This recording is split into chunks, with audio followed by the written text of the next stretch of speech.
میں بھی جب قلات میں گیا نا، 2 مہاراج سے ملاقات ہوئی، دونوں کی شادی نہیں ہوئی تھی. ایک تو ینگ تھے ذرا، دوسرے تھوڑے ایجڈ تھے، ان کا انٹرویو نہیں آیا. تو وہ بھی نہیں، اتنے بڑی عمر کے ہو گئے، ان کے بچے گھوم رہے ہیں وہاں. میں نے بار بار پوچھا یہ بچے آپ کے ہیں؟ کہنے نہیں میرے نہیں ہیں. پھر میں نے پوچھا یہ بچے آپ کے ہیں؟ کہنے میرے نہیں ہیں. بھائی میں نے تو شادی نہیں کی. ایک دم میرے شوق ہوا. میں نے کہا بھائی مہاراج کیا کر رہے ہو؟ قال النبی صلی اللہ علیہ وسلم تزوجوا ولا تکونوا کرہبان النصارى، نکاح کرو عیسائیوں کے پادریوں کی طرح نہ بنو. کیا کرتے ہیں؟ واتقوا اللہ الذی تساءلون به الارحام. دولہا دلہن کو سمجھایا جا رہا تھا انسان کے بچے بن جاؤ. یہ خطبہ ایسا ہے، آپ نیٹ پہ لکھو اس کا ترجمہ آ جائے گا. پنڈت جی کی الفاظ لکھو تو نیٹ بولے گا پتہ نہیں کیا بول رہا ہے بھائی، تو میری کچھ سمجھ میں نہیں آ رہا. صحیح ہے نا؟ وہ پنڈت جی سے ہی پوچھنے پڑیں گے. میں تو گیا تھا پنڈت جی سے پوچھنے کے لیے بھائی کچھ بتاؤ، لیکن میں نے کہا وہ پھر ناراض نہ ہو جائیں. پنڈت مہاراج تھے وہ، پنڈت جی تھے بھی نہیں. پتہ نہیں مہاراج میں پنڈت جی میں کیا فرق ہوتا ہے. وہ ان کے مفتی اعظم ہوتے ہوں گے شاید پنڈت، اور مہاراج نارمل مولانا ہوتے ہوں گے، تو شاید یہ ہوتا ہو، واللہ عالم. خیر، پھر اللہ نے کیا فرمایا؟ دوسری آیت جو پڑھی جاتی ہے، یا ایھا الذین آمنوا اتقوا اللہ وقولوا قولا سدیدا. ایمان والو اللہ سے ڈرو اور ہمیشہ سیدھی سیدھی بات کیا کرو. کیا کیا کرو؟ یہ نہیں کہ سچی بات. قولوا قولا صادقا نہیں کہا اللہ نے، قولوا قولا سدیدا. سدیدا کا مطلب سیدھی سیدھی، ٹیڑھی میڑھی آڑے ترچھے نہیں چل باتیں نہیں کیا کرو. اس سے فائدہ کیا ہوگا؟ یصلح لکم اعمالکم، تمہارے اعمال کو درست کر دے گا. یہ میاں بیوی کو سمجھایا جا رہا ہوتا ہے کہ ابھی سے نا سیدھی بات کرنا سیکھو. ٹوپیاں گھمانا، شوہر بیوی کو ٹوپیاں، بیگم میاں کو، پوری زندگی کس پہ چلتی ہے؟ ٹوپیوں پہ. سیدھی بات کرتے ہی نہیں. سسرال سے الگ آڑی ترچھی باتیں، سسرال والے داماد سے الگ، بیٹی سے الگ. گھروں میں جو آگ لگتی ہے وہ سیدھی باتیں کرنے سے لگتی ہے، آڑی ترچھی باتیں کرنے سے. جھوٹ پلو گھماتے ہیں باتوں کو، صحیح بات ہی نہیں کرتے. تو اس سے کیا ہوتا ہے؟ اعمال خراب ہونا شروع ہو جاتے ہیں. جب آدمی کو پتہ ہوتا ہے نا مجھ سے کوئی پوچھے گا تو مجھے سچ بولنا پڑے گا، تو وہ کام ہی ایسا نہیں کرتا کہ جواب دہی ممکن نہ ہو اس کے لیے. تو یہ میاں بیوی کو تمیز سے نصیحت کی جاتی ہے. اور پھر حدیثیں پڑھی جاتی ہیں، النکاح من سنتی، نکاح میری سنت ہے. فمن رغب عن سنتی فلیس منی، جو میری سنت پہ نہیں چلے گا وہ مجھ سے نہیں ہوگا. دولہا کو حوصلہ افزائی کی، تو بیٹا زندگی میں پہلی دفعہ کوئی انسان ڈھنگ کا کام کر رہا ہے، تو نبی کی سنت کو بولتے کیوں نہیں بھائی، زندہ کر. اور اتفاق کی بات ہے دوسری شادی میں بھی یہی خطبہ ہے، تیسری میں بھی اور چوتھی میں بھی. کیا مطلب؟ دوسری میں بھی اس کو اپریشیٹ کیا جاتا ہے، سنت کر رہا ہے، تیسری میں بھی چوتھی میں بھی. سمجھتے؟ یہ ویسے ہی درمیان میں جنرل نالج کے لیے ایک بات آ گئی تھی. میں آپ کو پتہ ہے اس ٹاپک پر آج کل بالکل بھی نہیں بولتا. تو آگے اللہ تعالیٰ کے آگے کیا حدیث میں جو خطبے میں پڑھا جاتا ہے؟ قال النبی صلی اللہ علیہ وسلم تزوجوا الودود الولود فإنی مباہی بکم الامم. ایسی عورت سے نکاح کرو محبت کرے اور تمہیں اولاد زیادہ دے، میں قیامت کے دن تمہاری کثرت پہ فخر کروں گا. میاں بیوی کو سمجھایا جاتا ہے نسل مت روکنا، تمہارا ملاپ پائیدار، کامیاب، خوشیوں بھرا اور آخرت میں ترقی کا سبب جبھی ہو سکتا ہے جب تم دونوں اولاد کی کثرت چاہو. شروع میں ہی چاہتے ہیں کہ ہمارے اولاد نہ ہو، اس کی بھی نفی کی گئی. اور کیا پڑھا جاتا ہے خطبے میں؟ وقال النبی صلی اللہ علیہ وسلم تزوجوا ولا تکونوا کرہبان النصارى، نکاح کرو عیسائیوں کے پادریوں کی طرح نہ بنو. میں بھی جب قلات میں گیا نا، 2 مہاراج سے ملاقات ہوئی، دونوں کی شادی نہیں ہوئی تھی. ایک تو ینگ تھے ذرا، دوسرے تھوڑے ایجڈ تھے، ان کا انٹرویو نہیں آیا. تو وہ بھی نہیں، اتنے بڑی عمر کے ہو گئے، ان کے بچے گھوم رہے ہیں وہاں. میں نے بار بار پوچھا یہ بچے آپ کے ہیں؟ کہنے نہیں میرے نہیں ہیں. پھر میں نے پوچھا یہ بچے آپ کے ہیں؟ کہنے میرے نہیں ہیں. بھائی میں نے تو شادی نہیں کی. ایک دم میرے شوق ہوا. میں نے کہا بھائی مہاراج کیا کر رہے ہو؟ اس میں پرانے کوئی ڈائلاگ یاد ہے نا، وہ مہاراج اس طرح کے ایک دم اسٹائل سے آتا تھا، وہ مہاراج. تو میرے منہ سے ایک دم مہاراج آپ اپنی ایج دیکھو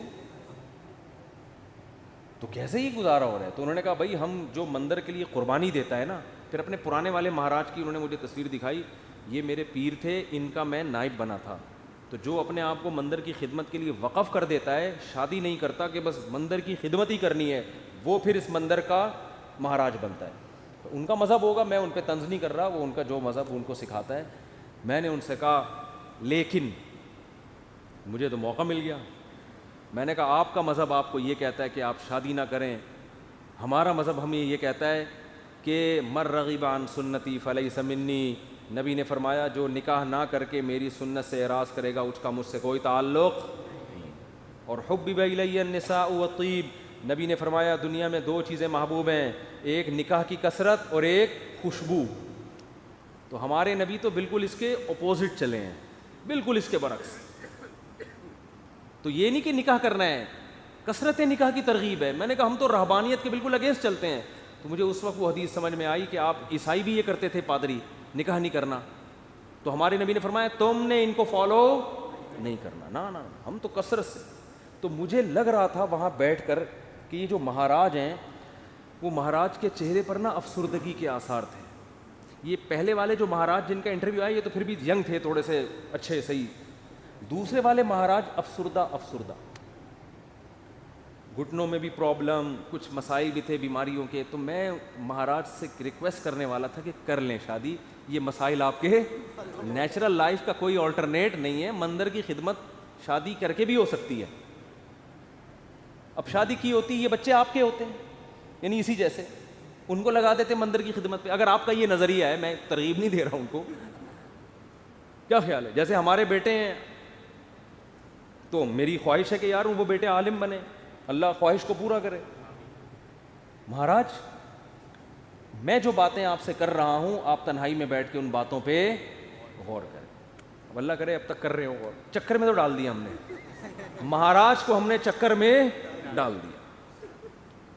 مہاراج اب بیٹھ رہا ہوگا یار مسئلہ کیا ہے, بات تو صحیح کی ہے بندے نے, زندگی بھی برباد کر دی. پھر میں نے مہاراج سے بھی کہا, میں نے کہا یہ بھی دیکھ لینا کہ آخرت میں اس شادی نہ کرنے کا کوئی ثواب بھی ملے گا. ایسا نہ ہو کہ نہ یہاں کے رہے نہ وہاں کے رہے. قرآن کہتا ہے الذین ضل سعیہم فی الحیاۃ الدنیا وہم یحسبون انہم یحسنون صنعا. قرآن کے الفاظ ہیں. بھائی ہندو یہ نہ سمجھیں کہ میں تو اسلام کی بات کروں گا نا, آپ کا مذہب اگر یہ کہتا ہے تو ٹھیک ہے بھائی آپ اس کو فالو کریں, آپ کو نہیں سمجھ میں آ رہا تو ہم کیا کہہ سکتے ہیں. لیکن ہمارا جو مذہب ہے وہ ہمیں کیا کہہ رہا ہے, وہ یہ کہہ رہا ہے کہ الذین ضل سعیہم فی الحیاۃ الدنیا. کچھ لوگ دنیا میں ایسے ہیں کہ جن کی کوششیں برباد ہو جائیں گی دنیا میں, حالانکہ وہ یہ سمجھ رہے ہیں کہ وہ بہت اچھا کام کر رہے ہیں. دیکھو ایک آدمی غلط کام کر رہا ہوتا ہے, غلط کو غلط سمجھ کے, اس کو پتہ ہے بھائی چرس پینے کا آخرت میں کوئی ثواب ملے گا, اور چرسی کو امید بھی نہیں ہوتی. وہ کہہ رہا ہو یار مجھے پتہ ہے آخرت میں بربادی ہے لیکن اب مزے اڑا لوں تھوڑی دیر کے. ہیروئنچی کو پتہ ہے آخرت میں بربادی ہے مگر مزے اڑا لو. زانی کو پتہ ہے آخرت میں بربادی ہے مگر مزے اڑا لو. لیکن کچھ لوگ ایسے ہوتے ہیں جو بڑی محنت کر رہے ہوتے ہیں, اپنی حلال خواہشات کو بھی قربان کر رہے ہوتے ہیں, اور وہ سمجھ رہے ہوتے ہیں آخرت میں مل جائے گا بدلہ. اللہ کہتے ہیں نہ دنیا میں ملے گا اور نہ آخرت. کیونکہ پیپر جو اللہ نے بنایا ہے نا اس کو فوکس کرنا ہے آپ نے. پیپر فزکس کا ہے اور آپ ریاضی کے مشکل ترین سوالات لے کے بیٹھ گئے, اور جو فزکس کا آسان سوال تھا اس کا آپ اس کو حل نہیں کر رہے. کیمسٹری کا آسان سوال تھا پانی کا فارمولا کیا ہے, ہائیڈروجن ڈائی آکسائڈ ہے نا, یہ بہت آسان تھا.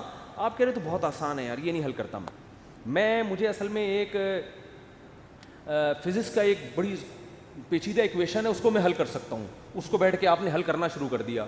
عقل مند کہے گا بھائی تیرے سے جو پوچھا گیا ہے اس کو تو فوکس کر, جو سوال پوچھا نہیں جا رہا اس کا جواب کیوں دے رہا ہے. اب آپ جواب میں یہ کہیں یار دیکھو میری اتنی محنت کر کے میں نے فزکس کی اس ایکویشن کو حل کیا ہے, میں یہ سوچ بھی نہیں سکتا کہ ممتحن اور ایگزامینر میری اس محنت کو ضائع کر دے, یقیناً 100 نمبر دے گا. اس سے کیا ہے 100 نمبر تجھے ہائیڈروجن ڈائی آکسائڈ لکھ دیتا مل جاتا ہے. آپ کے اتنے آسان سوال کے 100 نمبر نہیں ہو سکتے. یہ دلیل صحیح ہوگی نہیں یاری بات میرا خیال ہے. او بھائی یہ دلیل بالکل غلط ہوگی کہ یہ نہیں دیکھا جاتا کہ سوال مشکل ہے یا آسان. ہم نے دیکھا نا یوٹیوب پہ ایک ہندو کرالنگ کرتا ہوا پتہ نہیں دلی سے یو پی جا رہا ہے یا کہاں جا رہا ہے, لیٹ کے کہہ رہا ہے بھائی یہ پتہ نہیں کون سے بھگوان ہے جس کی روح خوش ہو جائے گی اس سے. تو آپ محنت بہت کر رہے ہیں, اس کا رزلٹ کیا ہے؟ 0. نبی صلی اللہ علیہ وسلم کو اطلاع ملی نا کہ ایک پیدل حج کرنے جا رہا ہے کوئی, منت مانی بھی اور طاقت بھی نہیں تھی. آپ نے فرمایا اللہ کو اس کی ضرورت نہیں ہے کہ تم اپنے آپ کو اس مصیبت میں ڈالو, یہ تو تمہاری اپنی تمہاری وہ ہے نا. اگر آپ میں استطاعت نہیں اور آپ پیدل جا رہے ہیں حج کرنے کے لیے تو یہ وہ چیزیں جو آپ نے اپنے اوپر لازم کر لی ہیں. تبھی قرآن کہہ رہا ہے لا تحرموا طیبات ما احل اللہ لکم, جو پاکیزہ چیزیں اللہ نے حلال کر دی ان کو حرام مت کرو, اپنے اوپر خامخواہ کی پابندیاں مت لگاؤ. ان پابندیوں سے تم تو ڈپریشن میں جا سکتے ہو, صحت برباد کر سکتے ہو. یہ ہم سے امیدیں مت لگانا کہ آخر میں تمہیں آخرت میں اس کا اجر ملے گا. 0 نمبر ہوں گے تمہارے, بلکہ الٹا گناہ ہوگا. تو میں ان سے کہہ رہا تھا بھائی تم شادی کر لیتے, بیوی بچے ہوتے, تمہاری ڈیزائرز پوری ہوتی ہیں, صحت اچھی ہوتی, تمہیں اولاد ملتی, اولاد کے تو دیکھ کے انسان کی بانچیں کھل جاتی ہیں.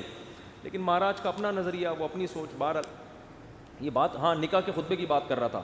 تو نبی نے کیا فرمایا, تزوجوا ولا تکونوا کرہبان النصارى, نکاح کرو بھائی راہبوں کی طرح مت بنو. وہ سمجھتے ہیں نہ کر کے اللہ کو خوش کر لیں گے, ایسا نہیں ہے. نکاح کرنے سے اگرچہ تمہاری خواہش پوری ہو رہی ہے, تمہاری ڈیزائرز پوری ہو رہی ہیں, تمہارے لیے ایک لذت کا سامان پیدا ہو رہا ہے, لیکن اس ڈیزائرز پوری کرنے سے اللہ ناراض نہیں ہوتا, بلکہ اللہ اور خوش ہوتا ہے. کیونکہ اللہ نے یہ رکھی اس لیے کہ تاکہ مرد عورت کے حقوق اٹھائے, ذمہ داریاں اٹھائے, اس کی اولاد کی تربیت کرے. اگر یہ ڈیزائرز پوری کرنے پر پابندی لگا دی جاتی, عورتوں کا بھی بیڑا غرق ہوتا اور تمہارا بھی, اور نسل بھی نہ بڑھتی جو اللہ چاہتا ہے. تو اب اصل جو میں ٹاپک کی طرف آتا ہوں, کتنا اچھا خطبہ ہے نا, یہ دولہا دلہن کو سمجھایا جا رہا ہے. وہ تو الگ بات ہے, دولہا دلہن خطبہ سنا اور پتلی گلی سے نکل لی, پوچھتے ہی نہیں کہ مفتی صاحب کچھ ترجمہ کرا دو, کیا کہا تھا, نصیحتیں. وہ تو ان کا اپنا ہیڈک ہے نا, یہ اللہ کا قصور نہیں ہے, پوچھتے ہی نہیں, بس آ جاتے ہیں نادرا سے رجسٹرڈ ہو گیا. نادرا سے مفتی صاحب آپ نے کہا تھا 1 ہفتے کے اندر سرٹیفکیٹ مل جائے گا, وہ ولید سے رابطہ نہیں ہو رہا ہے, 1.5 ہفتہ ہو گیا ابھی تک. اس کی فکر ہوتی ہے بیوی میرے نام ہو جائے. میں ان سے کہتا ہوں دیکھو بیوی تمہاری ہو گئی ہے, نمبر پلیٹ ایشو ہو جائے گی تھوڑے دن. وہ ان کو فکر ہوتی ہے نا, ڈاکومنٹس نہیں بنے. میں نے کہا بھائی ابھی تمہارے نام رجسٹر بھی ہو جائے گی, فی الحال بیوی کے ماتھے پہ لگاؤ اپلائڈ فار رجسٹر. یعنی یہ بک ہو چکی ہے, اب اس سے کوئی اور شادی کی کوشش نہ کرے. یہ لکھ دو اس پہ, اگر بہت زیادہ آپ کو خطرہ ہے نا, بھاگ نہ جائے, کہیں نہیں بھاگے گی انشاءاللہ. اور اگر سلوک اچھا نہیں ہے تو رجسٹر ہونے کے بعد بھی بھاگ جائے گی. ہوتا ہے ایسا. تو وہ نادرہ کے کاغذ لے کے گھومتے رہو گے. جیسے میں اب تک وہ ٹھپے لے کے, سبزی والا جو پیسے لے کے بھاگا ہے نا, اس کے انگوٹھے لے کے 6 سال تک گھومتا رہا میں. انگوٹھا ابھی بھی رکھا ہوا, میں نے پھاڑ کے پھینک دیا. میں نے کہا یار انگوٹھے پہ تو کیس ہو نہیں سکتا. دل تو چاہ رہا تو اس انگوٹھے کو پکڑ کے لگاؤں میں کھینچ کھینچ کے. تو یہ کاغذات دھرے کے دھرے رہ جاتے ہیں. تو